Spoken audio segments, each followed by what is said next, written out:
दोस्तों, आपको क्या लगता है अगर एक दिन कभी YouTube बंद हो जाए तो आप क्या यूज करोगे?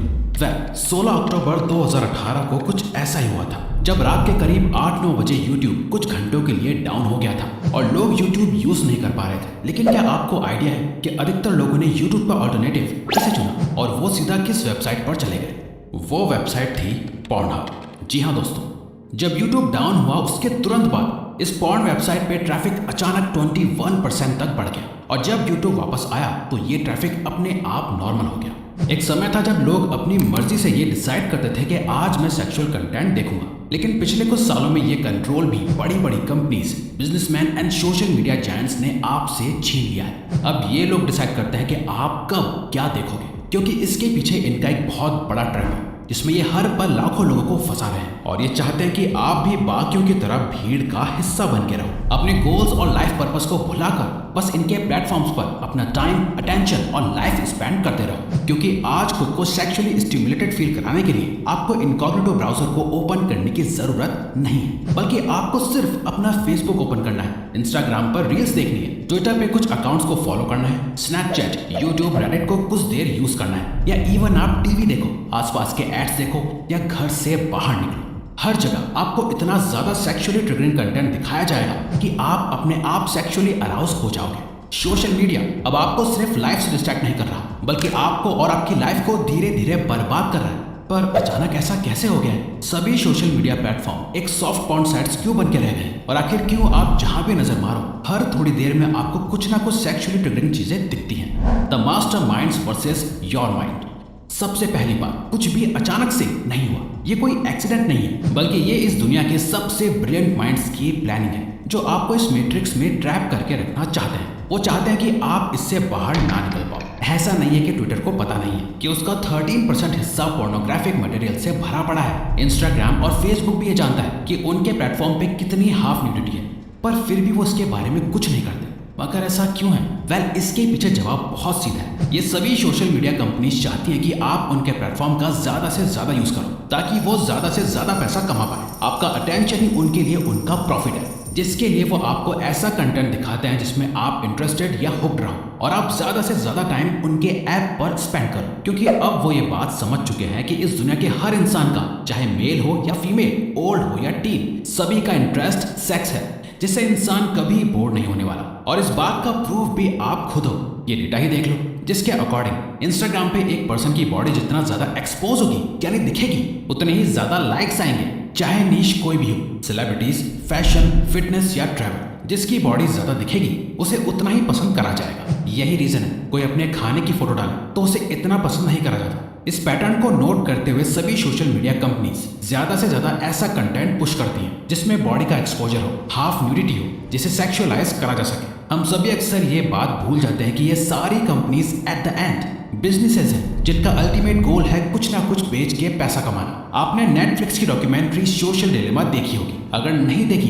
तो हम सजेस्ट करेंगे कि आप उसे जरूर देखें। उसमें एक डायलॉग है, when you are not paying for the product you are the product. जब आप किसी प्रोडक्ट के लिए पैसे पे नहीं कर रहे हो तो इसका मतलब आप खुद ही एक प्रोडक्ट हो जहां आपको इस सेक्सुअल जाल में फंसा के किसी दूसरे बिजनेसेस को बेचा जाता है। इस जाल में आपका दिमाग रैशनल डिसीजन नहीं ले पाता। साइकोलॉजिस्ट एरियली एंड लोवेनस्टीन ने कुछ अंडरग्रेड स्टूडेंट्स पे एक एक्सपेरिमेंट कंडक्ट करा था जहां सभी स्टूडेंट्स से कुछ क्वेश्चंस पूछे गए और फिर उन सभी स्टूडेंट्स को एक सेक्सुअल अराउज स्टेट में डाल दिया गया और उसके बाद उनसे सेम सवाल पूछे गए, जिसके रिजल्ट में सेक्सुअल अराउज स्टेट में उन सभी स्टूडेंट्स के आंसर्स पूरी तरह बदल गए, जो ये दिखाता है कि जब हम सेक्सुअली अराउज फील कर रहे होते हैं तो हमारे डिसीजंस बहुत अलग होने लगते हैं। और ये सारी सोशल मीडिया कंपनीज आपकी इसी वीकनेस का फायदा उठाती हैं। जो ट्रैफिक किसी पॉर्न वेबसाइट पे आता है वो धीरे धीरे यहाँ शिफ्ट हो रहा है और इन कंपनीज को इससे बहुत प्रॉफिट हो रहा है। और इसमें कोई शक नहीं है कि ये सभी कंपनीज अपने प्रॉफिट को बढ़ाने के लिए अपने प्लेटफॉर्म्स को और ज्यादा सेक्सुअलाइज करेंगी। द पीएमओ,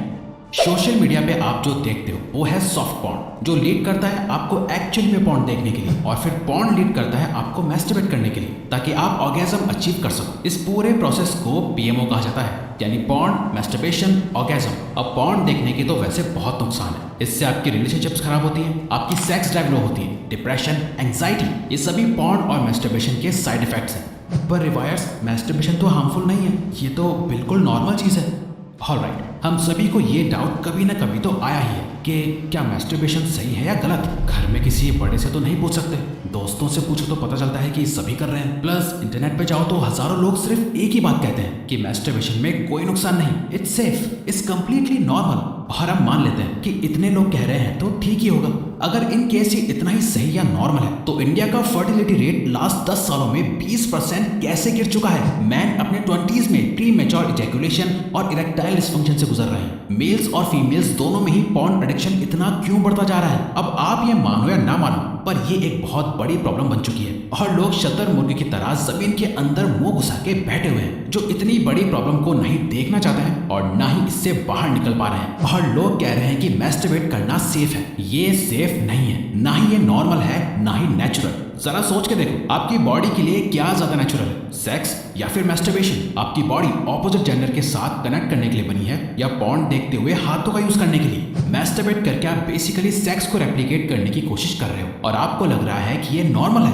आपको फ्यूचर में इसका कोई प्राइस पे नहीं करना पड़ेगा। सीरियसली ये आपको बहुत महंगा पड़ने वाला है। आइए जानते हैं ऐसा क्यों है। हम लोग जो कुछ भी कर रहे हैं उसके पीछे कहीं ना कहीं सिर्फ एक गोल है, वो है रिप्रोड्यूस करना। बायोलॉजिकली स्पीकिंग हम सभी दुनिया में सिर्फ 2 कामों के लिए आए हैं। पहला है सरवाइव, वही रोटी कपड़ा और मकान, और दूसरा है रिप्रोडक्शन। बट प्रॉब्लम यहाँ आती है कि जिन लोगों की सर्वाइवल की नीड ऑलरेडी पूरी हो चुकी है, जिन्हें खाना टाइम पर मिल जाता है, कपड़े की उनपे कोई कमी नहीं, सोने के लिए घर भी है, ऐसे लोग ही ज्यादातर पॉर्न और मैस्टरबेशन से एडिक्टेड होते हैं। आपको कभी कोई गरीब इंसान जिसको खाना तक नहीं मिल रहा, जिसके पास रहने के लिए घर नहीं है, जो अपने रोज के सर्वाइवल के लिए स्ट्रगल कर रहा है, वो कभी इन चीजों में अपना टाइम वेस्ट करता हुआ नहीं दिखेगा। उनकी सर्वाइवल की जरूरत तो पहले ही पूरी हो चुकी है, पर रिप्रोड्यूस करने की नीड को भी तो पूरा करना है ना, जिसे पूरा करने के लिए उनके पास इंटरनेट, डिवाइस और अनगिनत हॉट मॉडल्स और सेलेब्स है, जहां वो पॉर्न, हॉट इमेजेस और वीडियोस को देखकर अपने ब्रेन को एक सिमुलेशन में डाल देते हैं। ना इस सिमुलेशन से बाहर आने के लिए और अपने पॉर्न और मैस्टरबेशन के एडिक्शन को हमेशा के लिए खत्म करने के लिए आपको कुछ प्रैक्टिकल स्टेप्स लेने होंगे और वो प्रैक्टिकल स्टेप्स और सॉल्यूशंस अब हम आपको बताने जा रहे हैं। You can win this war. सबसे पहले ये सोचो कि आज से और अभी से मैं 1% भी इन चीजों से जुड़ा नहीं रहूंगा। अब से हमेशा के लिए मैं इन चीजों से दूर हो रहा हूँ। मैं उस जाल में नहीं फंसने वाला जिसमें आज की पूरी जनरेशन, बड़े बूढ़े बच्चे सब फंसे हुए हैं। मैं इस ट्रैप से बाहर निकलूंगा। अब इसके बाद अपने फोन से सभी हॉट मॉडल्स, एक्ट्रेसेस, सेलेब्स और इन्फ्लुएंसर्स या कोई भी ऐसा पर्सन है जिससे आप 1% भी सेक्सुअली अट्रैक्ट होते हो तो उन सभी को अनफॉलो कर दो और हर उस पेज को जो आपको ऐसा कंटेंट दिखाता है, Instagram, Snapchat, Telegram, social media या ब्राउजर ऐप, हर जगह से इन सभी चीजों का एक्सेस बंद कर दो। नेक्स्ट, आपके पास जितना भी पॉर्न मटेरियल सेव्ड है, चाहे फोन में या पीसी में, उसे अभी के अभी डिलीट कर दो। अब आपको उसे डिलीट करने में अभी प्रॉब्लम होगी क्योंकि आपने कई लंबे समय में ये कलेक्शन बनाया है। पर याद रखो, अगर तुम्हारा ये कलेक्शन कभी किसी के हाथ लग गया या किसी ने देख लिया तो उस समय तुम्हारी क्या हालत होगी। तो अभी वो सारा कंटेंट डिलीट करना उस फीलिंग से लाख गुना अच्छा है। दोस्तों ये प्रॉब्लम बहुत बड़ी है पर सोल्यूशन बहुत छोटा सा है और वो है ऐसी चीजों से दूर रहो और एक ऐसी लाइफ जियो जहां पर आपका गोल सेक्स, लड़कियां या डर्टी सेक्सुअल डिजायर्स को पूरा करना है ही नहीं, बल्कि इन छोटी और गिरी हुई चीजों से बहुत बड़ा है। ये बड़ी बड़ी कंपनीज और सिस्टम्स बाकी लोगों की तरह आपको भी